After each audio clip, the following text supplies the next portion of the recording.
Hi guys, today we are at Woking Palace and King Henry VIII built this, so we're quite excited to see it. And I haven't been uploading recently, so this is another video. But don't forget to check out the video about Woking City Centre. Don't forget to subscribe and like to my channel, and I hope you like the descriptions and the pictures. Hi. So what is Woking Palace? Woking Palace is a building that was constructed by Henry VIII. Henry the Seventh, and was carried on by Henry VIII. And what did they do? Given to William the Conqueror in 1086. And then, yes, in 2003, he was given to Woking, and they started doing all the activities here. It's really nice. And today is the open day. It's once a year, isn't Once it? a year. In July. They're doing many activities, so we're going to check them. Okay, coming.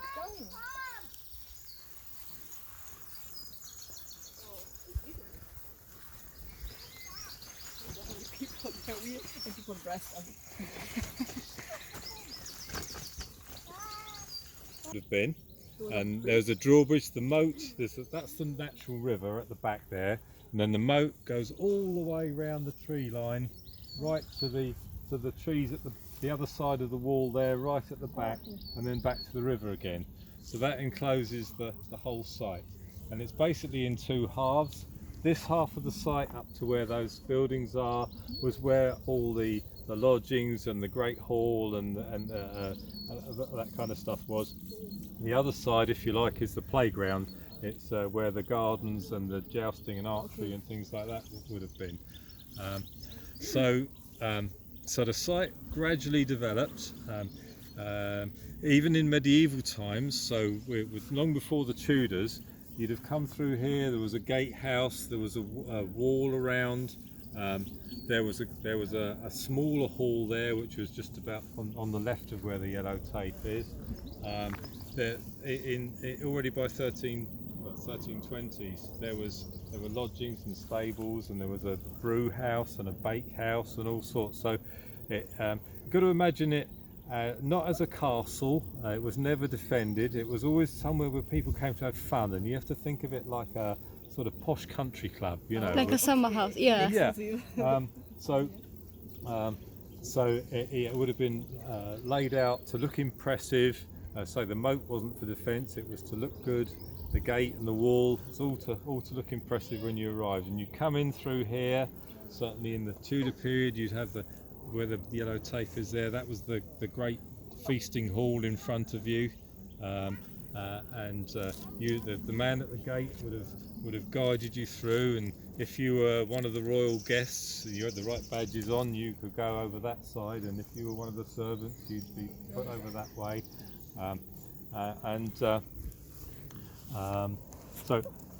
If we can get the pushchair, and nowadays, if you go on a boat on the river, you go along the navigation, which is the other side of the field there. It cuts straight across. But this bit is like a big loop that comes round. surrounds. Yeah. And then from here, you've got the moat that comes off there and goes all the way back round there. So yeah, you've got a loop outside of a loop. And this corner here, there used to be a water gate there. So where you had the gate, the drawbridge there, and that's where most people come in, because most people would arrive by horseback or horse and carriage. But if you were coming by boat, or anything was coming by boat, it would have come in here. We know there was a bit of a jetty around the side there, but you wouldn't come able to sort of work out where things were. And nothing else has ever been built on it, so you know, at least it's been to some extent conserved. So what they did leave is still there. Unfortunately, it would have been nice if they left a bit more, but there we are. But one advantage of that is that there's enough evidence there to get a pretty good idea of what there was at different times, but you also have the freedom to use your imagination, which is you definitely should on this site. So this bit would be out of the when the public came in, they'd be over it there, and then they'd be directed to wherever befits their level, you know. But this is we're in the royal section now, so you come through into a little garden, and then there was a big square stone spiral staircase there on the corner. You go and wide enough for the big dresses, you know. You know, if you go up a spiral staircase now, you're like this. No, this was wide, and you go straight up to there's a two-story building. You go straight up to the top floor, and this was the posh end of the hall, so you know, kings and queens would have been sat at this end, and we know. So this was built. But started by Henry VII and in about 1507, finished about 1509 because he died, and then Henry VIII took over. And then about 1530 they added a bay window over in that corner. So we know that this corner here was where Henry VIII used to sit and have throw his chicken bone over his shoulder and yell for more wine and so forth. The other end, of course, was where you can just about see bits of yellow line at the back there, is where the kitchens were. And the kitchen, although it was only one story, it was still a big building because it's supplying up to 400 people. Tag on. Is that right? Thank you. Yeah, cheers. Stuff. We're just talking about the Great Hall, which is in front of us. So coming through from this way, we'd be coming out of the Queen's apartments, or the King's apartments are just that side. We'd congregate here, go through a little privy garden into a spiral stair on the corner of the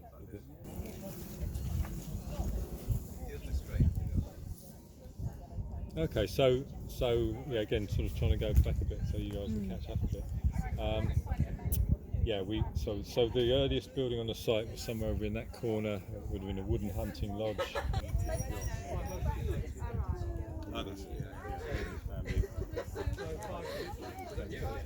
And then under them, it grew even more. By 1327, they're already talking about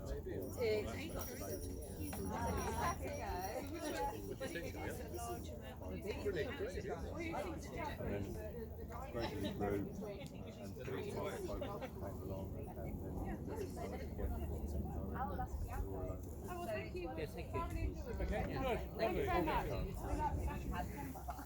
yes, it's a good one with the flying birds. Two the costumes and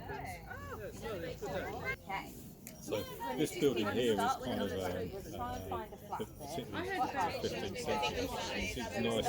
The outside wall is nice and finished and actually same. If you look at the top part of the tower and the church and it's the same. Yeah, maybe the same day. We'll look at the inside. Various things have happened to it. There used to be another building, medieval building along the back of it. The front of it has been. It gets confused and then it will just stop. We don't even think Okay. there were other buildings. This is a bit of a Over here, and we roll it and pick up and just that hand. Just like hitting the drum, okay? You can do it. There we go. That's lovely. Well done. How fast is going? primarily a cold salt. No, it does that sometimes. I wonder. That's excellent. This is about 2 meters. So if you want to throw it up in the air, what we do is make sure we're in a good space, kind of away from. Yeah, that's What we do, we get it spinning really nice and really straight, and then you just pull both the sticks out to the side, and it will jump. And you have to try and catch it. That's it. And you just have to practice.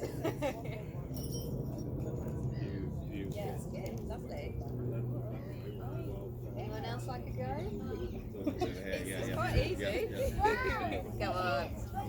Okay, so Just left or wondering. right I hand. mean, there are huge signs of massive biodiversity. university here. And yeah, obviously you've got the plants you write with that clearly, one? obviously grown from bees, and then That obviously one. looking Okay. at animals and Yeah. you know, so on and so forth. Yeah, yeah.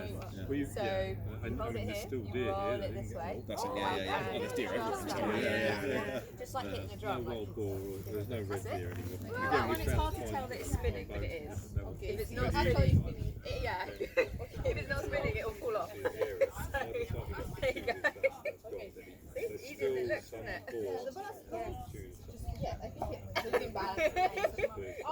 See, now you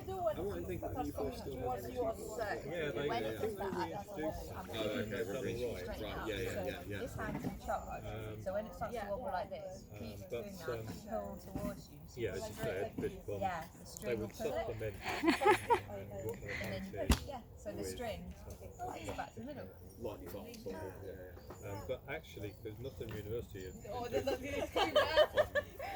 Try and get a nice roll to start. It's really hard on this grass.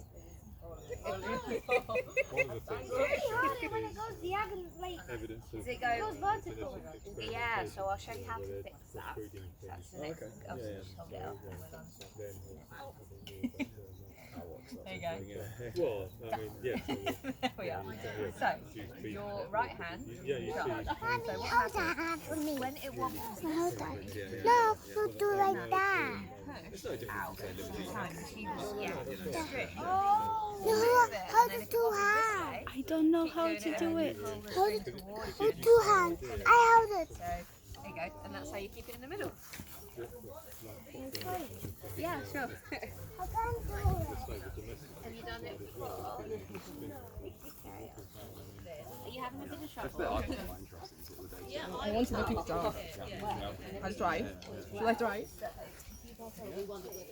Something bad will happen, I know. So you left or right? Woohoo! Shall I leave you with that? carry on while It's practice! And you're dropping the phones now. Okay. All on the outside and it all nicely finished. When you look at it on the inside, it's a lot more jumbled. What we think has happened here, the 1400s, there was lots of changes of ownership because the people were in favour, out of favour, executed. There were, wars. It wasn't until after the wars that arose, it's really 1485, that the Tudors came in, things settled down again. So we think this building was stop, start, and we think the foundations were laid. So the walls were put up to a certain level, and then it still wasn't roofed, and so the chalk got water damaged, which is why there's been brick repairs underneath to replace what would have been originally the inner lining of chalk. The ashlar blocks have been then once they've got this sorted out, then they've disguised the outside by putting a fascia of blocks on the outside. And again, then they built the vault, and that would have been somewhere between 1485 and 1500. The vault would have been built, and as I say, that's supporting another building above.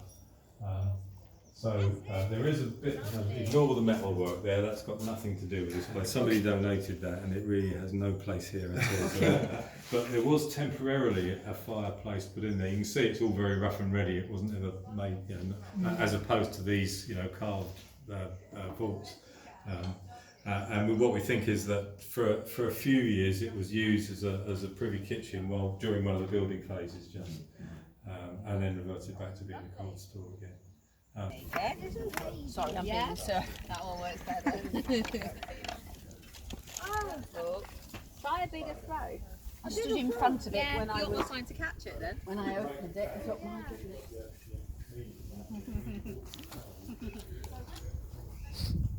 Oh, I thought you were going to get that one. Got too excited. Oh. Yes, I got it. Did you? I got it and then I fell. Oh, I didn't see it, so you have to do it again. That's it, lovely. There we go. Yeah, oh. Oh. Come on, but you caught it. I saw it. That's it when I opened the door yesterday. Yay! Oh. Oh.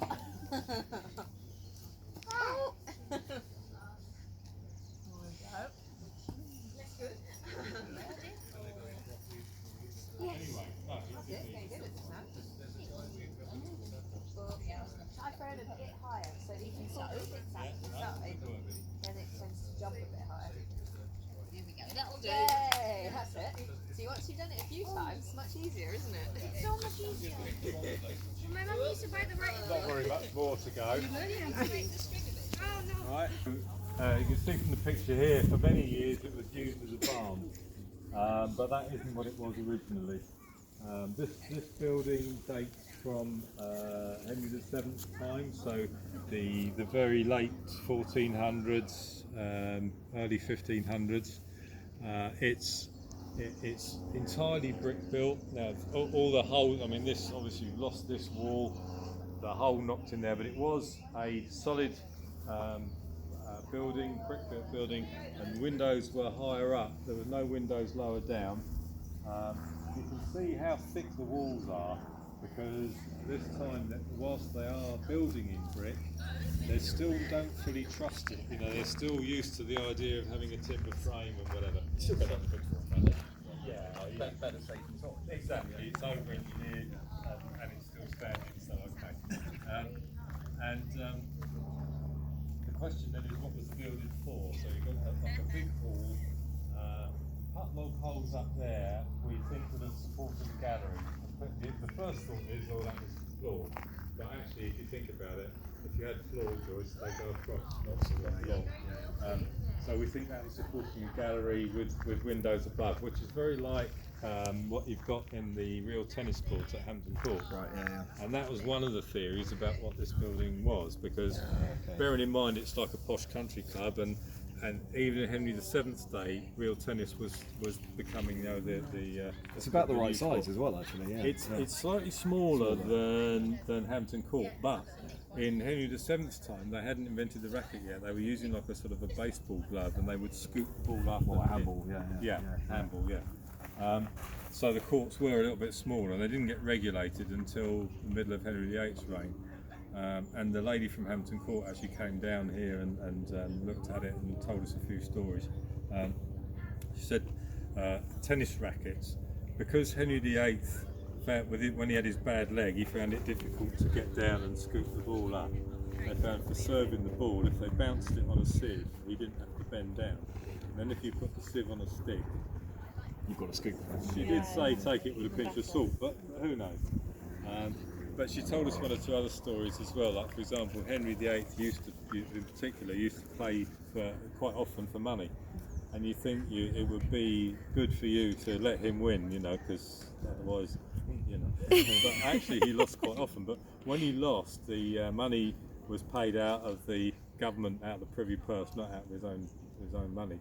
But also, she said, you'd think he would just play, you know, his mates, the other noblemen and things like that, but he played all sorts of people.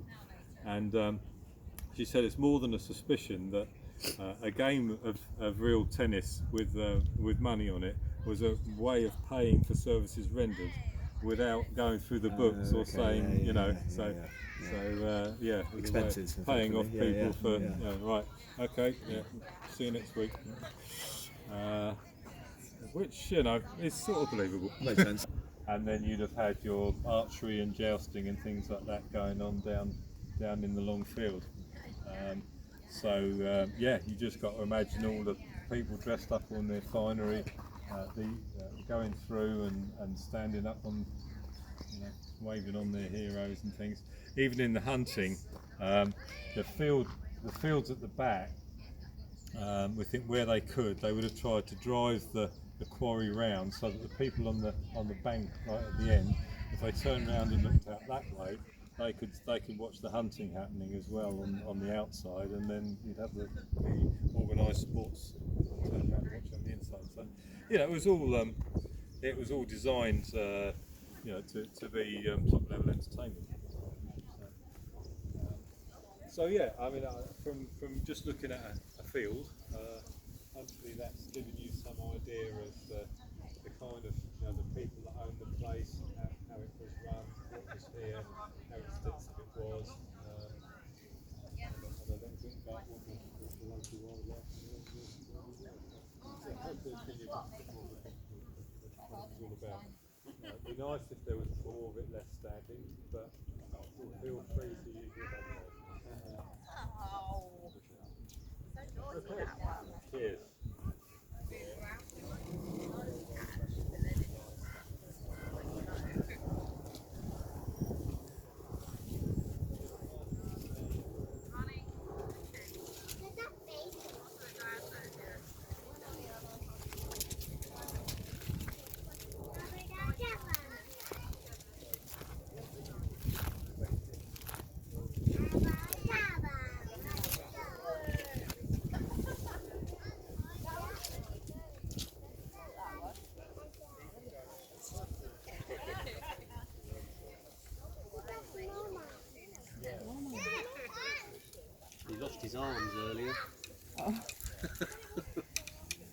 I think they shrunk. They were from Christmas and they fell out.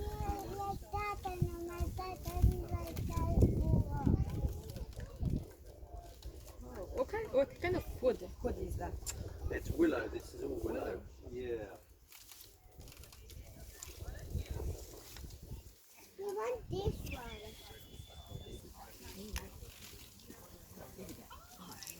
So these are all willow trees, pretty much, that are growing around the mountain.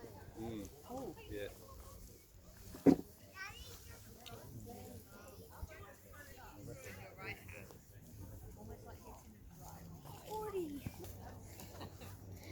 Bye guys, I hope you liked it. Hope you smashed the like button and smash the subscribe button. When you hit it, it's going to turn white. That's how you know. See you for the next video. Bye!